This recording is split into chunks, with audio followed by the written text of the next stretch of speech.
Welcome to Lesson 1.5, the final environment piece of Module 1. By the end of this video, you'll understand why opening VS Code from the right context matters, and you'll make your first inline diff-based edit. This lesson is about moving from copy-paste chaos to context-aware editing right in your editor.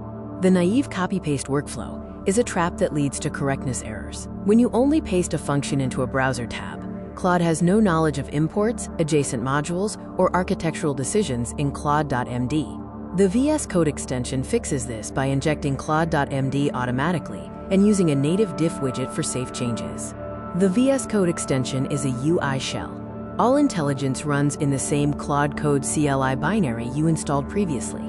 The extension manages the UI surfaces, like inline chat and diffs, and automatically prepends your Claude.md project memory to every request sent to the Anthropic API.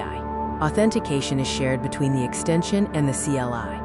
4 common failure modes can make the extension silently non-functional. These include the Anthropic _API _key overriding billing, version mismatches between the extension and the CLI, VS Code workspace trust blocking subprocesses, and opening VS Code in a subdirectory, which misses the Claude.md scope. The setup sequence must start with checking for the Anthropic _API _key environment variable. Once the extension is installed and the versions are aligned, verify that Claude.md is loaded using the /status command in the persistent panel.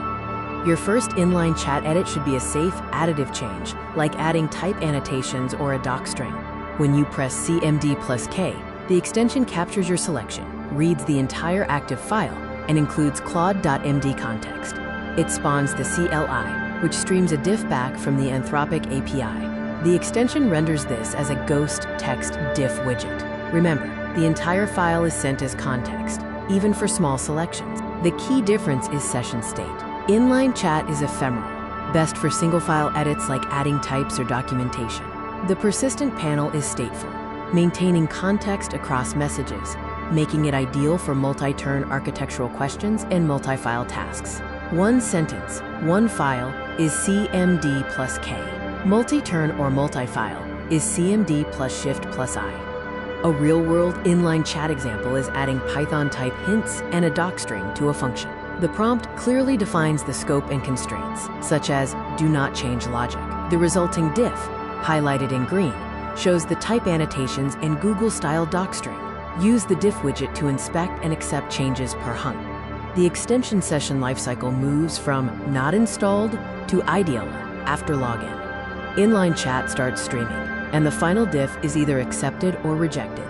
If inline chat hangs, suspect a version mismatch. Remember that Claude.md is cached on workspace open, so you must reload the window after editing it for changes to take effect. For production readiness, always version lock the CLI in your CI to prevent drift. Be aware that the extension does not surface per request token counts directly in the UI. Keep your Claude.md under the 40 kilobytes soft limit to avoid silent truncation. In monorepos, use single root workspaces or explicit /add commands for cross-package context. 5 key principles to carry forward are: always check the API key before setup. Remember the extension is a UI shell for the CLI. Open VS Code at the project root for context. Use the right tool, ephemeral inline chat or stateful persistent panel, and treat diff gating as a feature for safe editing. Lesson 1.5 is complete. Module 2 will focus on /add, /remove, and /status for persistent context. The homework is to find a function in your team's repo, use Cmd+K to add a docstring, accept the diff, run the existing test suite, and commit the change, all within 45 minutes.